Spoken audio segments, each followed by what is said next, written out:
बोजूले आज भाइलाई रेडी गरिदिँदैछ है, नुहाइधुवाइ गरे है, नुहाइधुवाइ गरेर रेडी भइरहेको छ है।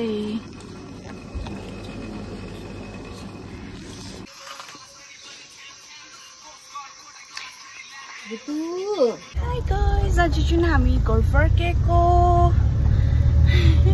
मेरो छोरा चाहिँ सुतिरहेको छ हो। हामी चाहिँ उता घर गएको, भाइको इन्जेक्सन छ नि त पर्सि, त्यही भएर चाहिँ अब भोलि ट्युजडे जानु दिँदैन हो घरबाट। अन्त आजै गएको हेर्नु हामी घर पुगिन्जेसम्म। हाम्रो मालिक आइपुगे घर। मामाको पत्ती झोला बोकेर हिँड्यो, झोला बोकेर उयो गऱ्यो। आयो त्योहरू हेर्नु न, यो फुलहरू चाहिँ त मजाले फुलेछ। कस्तो खुसी लाग्यो जब पेटमा थियो नि मेरो छोरा, त्यति बेला रोपेको म र आमाले। त्यो मैले रोपेकोहरू हो, त्यो आमाले रोप्नुभएको झन् दामी कलरको भएछ। वा सबै कस्तो खुसी लाग्यो यो देखेर, क्या मजाले भएछ हेर्नु त, कस्तो दामी। हामीले रोपेको फुल लामा कस्तो दामी भएछ। तपाईँले रोपेको फुल यो, यिनीहरू मैले रोपेको येल्लो कलरको भएछ है।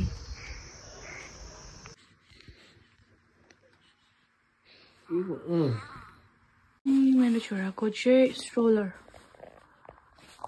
अब यसमा हालौँ भनेको भाइलाई। अस्ति ल्याइदिएको साथीले पठाइदिएको थियो।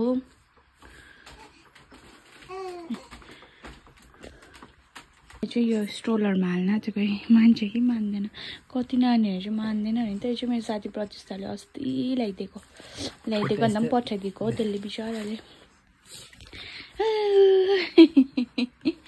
मजा आयो भाइ, मन पर्यो?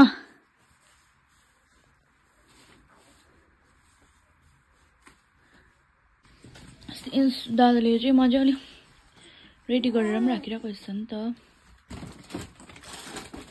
अन्त चाहिँ छोरालाई टक्क सजिलो भयो। भाइमा फुपूहरू हेर्न आउनुभएछ।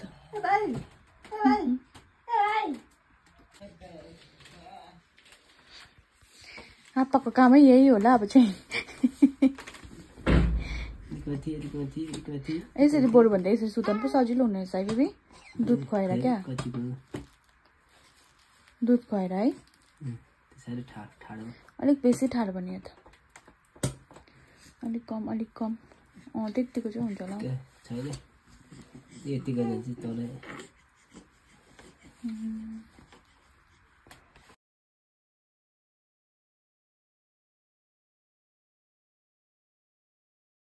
मेरो बुढाले चाहिँ कोर्नु चाहिँ सघाउँदैछ मलाई।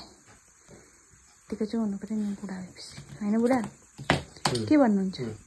घर आएर चाहिँ हाम्रो सिन यस्तो छ। यहाँ मैले मेरो छोरालाई सुताइराखिदिएको छु, हेर्नु सक्नुहुन्छ। त्यहाँ म चाहिँ प्रोजेक्ट गर्न आँटेको। सो गाइज, अहिले चाहिँ हामी असाइनमेन्ट गरिसकेर पनि, गरिसक्नु त अब के होइन, सकेको त छुइनँ, तर पनि आजको लागि गरिसकेर खाना पकाउँदैछु म चाहिँ होइन। अन्त यहाँ चाहिँ मेरो बुढाले नानीलाई बोलाउँदैछ। आज मेरो छोरालाई सेकाइ पनि छैन। अब उता गएर फेरि बोजूले सेकिदिन्छ हो। आज त सेक ताप पनि हुँदैन।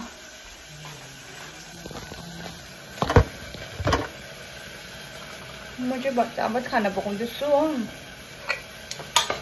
भाइ पनि अलिक रुको छ, खासमा यति बेला उसलाई सेकेर मजाले सिकाइराखेको हुन्छ नि त उता घरमा चाहिँ। झगडा गरेको छ।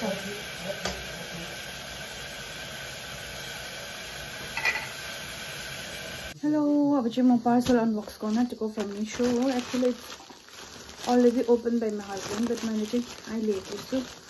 मैले चाहिँ के मगाएको थिएँ भन्दा चाहिँ यो ग्लास म्याट हुन्छ नि, यस्तो मगाएको थिएँ नि त। राम्रो त राम्रो रहेछ हो, हेर्नु न। तर अलिक के भन्छ यसलाई, लम्बाइ चाहिँ चापाई चापट अलिक यस्तो रहेछ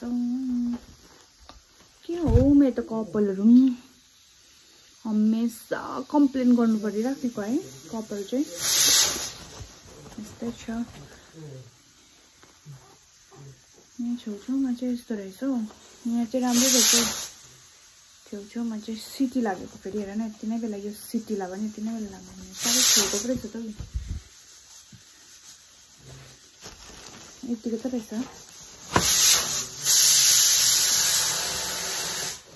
म बस्दाखेरि यतिको रहेछ सिटी लागेर डिस्टर्ब गर्यो है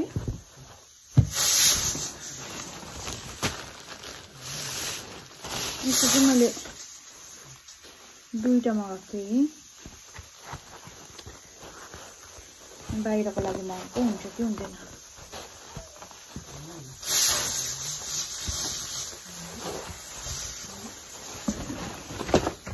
अब हामी दुईजनाले गाडी खाएर चाहिँ सेक्दिन आँटेको नानीलाई हो बुढाले चाहिँ आलु मुस्दैछ किनभने आलु चप बनाउन आँटेको म चाहिँ नानीलाई सेक्दिन्छु आमालाई आज सेक्दिँदिनँ कसले सेक्दिन्छ होइन आफै सेक्नु जान्दैन आफै सेक्नुपर्छ अलिअलि सेक्नु भइहाल्यो त्यस्तो सेक्नुपर्छ र नैदिएको भन्दै गाली गर्यो हो गर्न आँटेको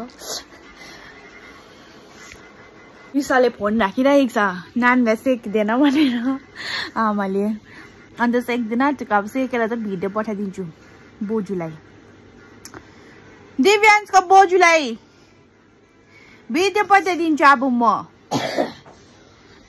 सिंगाने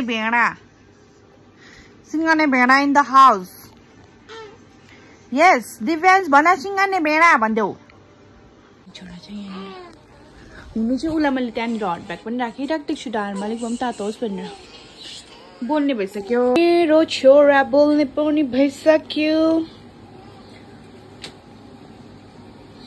कहिले घट्नु होला है भगवान अझै 2-3 महिनामा यत्रो थियो होला मेरो पेट भाइ भुँडीमा 4 महिनाको हुँदाखेरि यत्रो थियो होला अझै पनि यत्रै छ कहिले घट्नु बुढा इन द हाउस कुकिङ मेरो बुढाले घर चाहिँ जो सफा राख्दो रहेछ तर बुढी नहुँदा म त टेन्सन परिरहेको थियो कि बुढा के भन्नु छ त्यसमा भन्नु न ह्यान्डसम बुढा भनिदिनु न प्लिज 50-50 ए क्या सफा गरेको छैन खै के गरेको अन्त च्यादरहरू फेरेर मजाले घर सर टकटकाएर त्यो म्याटहरू टकटकाएर मजाले बडाल कुराल गरेर राख्दो रहेछ म त्यो मैदा गरिदिन्छु के त्यही त वा वा वा मेरो बुढालाई खै एक किस दिम कस्तो राम्रो गाइजहरु यतिको बुढा पाउनु चाहिँ मैले पुनर्जन्ममा चाहिँ के पुण्यको काम गरेको थियो होला है हैन बुढा तपाईले पनि पुण्यकै काम गर्नुभयो म जस्तै बुढी पाउनु भयो मैले पनि पुण्यकै काम गरेको थिएँ होला तपाईँ जस्तै बुढा पाएँ कस्तो राम्रो छ के गडबड गर्नुभयो भन्नु चाहनुहुन्छ तपाईँ अनि यतिको बुढा पाउनु चाहिँ भाग्यमानी है गाइजहरु प्रोजेक्ट पनि गरिदिन्छ नानी पनि हेरिदिन्छ खाना पनि पकाइदिन्छ चुला पनि उयो गरिदिन्छ तर सधैँ चाहिँ होइन कोही केही बेला सधैँ गरेर टाउकामा टेकी बिर्सिने बेसी पुलपुलमा राख्नु हुँदैन मेरो बुढालाई भन्नु चाहिँ पर्छ आफै चाहिँ गर्दैन भन्नु चाहिँ पर्छ यो गरिदिनु भनेर कि ए के गर्दैछ है बाबाले कोइला बनाएर ल्याइदियो अब छोरालाई डङ सेक्ने हो बोजूलाई फोटो पठाउने हो नै गाइस स्टाइल दामी छ नि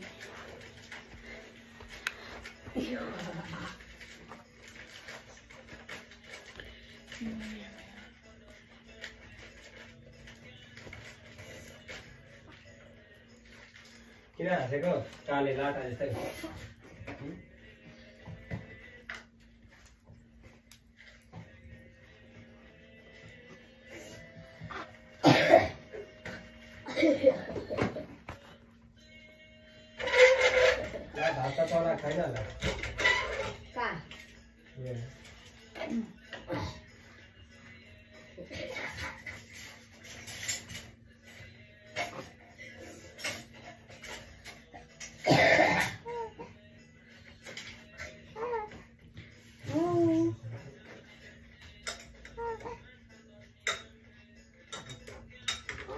तिम्रो बोजूलाई म भिडियो कल गरेर देखाउँछु ल साह्रै पुक्क पर्यो भिडियो कल उठाउँछ कि उठाउँदैन नानीलाई अब भ्याक्सिन लगाएर पनि सेक्नु सक्दैन पाउँदैन भन्छ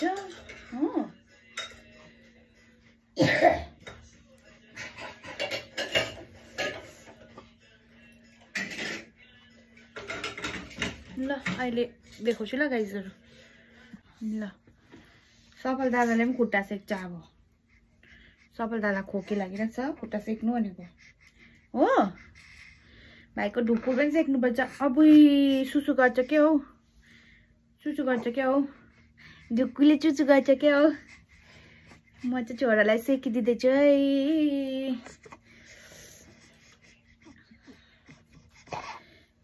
यस्तो मजाले चाहिँ फर्स्ट टाइम सेकेको मैले अस्ति नै पनि मैले ट्राई गरेको थिएँ 2 पल्ट कि सेक्नुको लागि तर त्यतिखेर चाहिँ भएन मैले सेकेको एकदमै भएन त्यतिखेर चाहिँ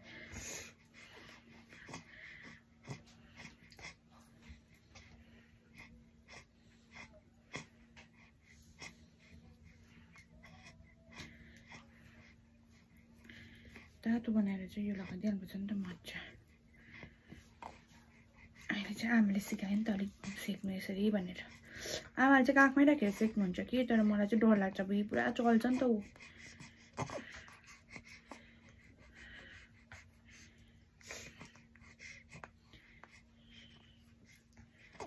दामी भयो है कोइलाम के यस्तो सिल्कामा खुट्टाको नङहरू हेर न त्यहाँ ब्रसले घोट्नु पर्छ त्यो नङ बाङ बुङ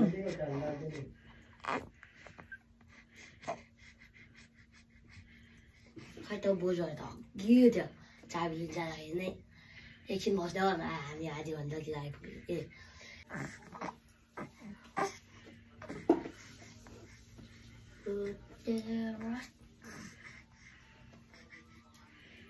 गरेर सेक्नुपर्छ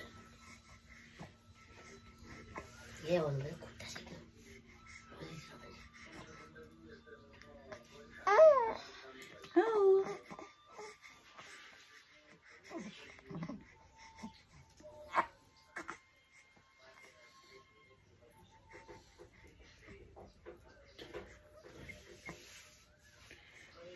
प्याम्पर्स लगाइदिहाल्नुपर्छ बस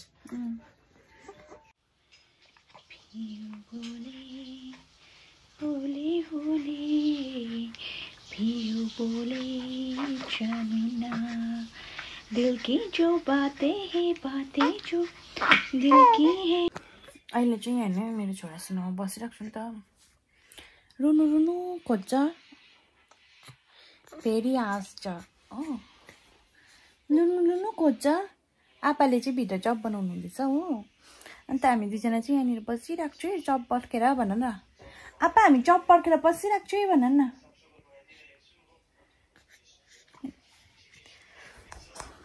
यो चाहिँ हाम्रो आजको डिनर खायौँ भने त सुत्यौँ ल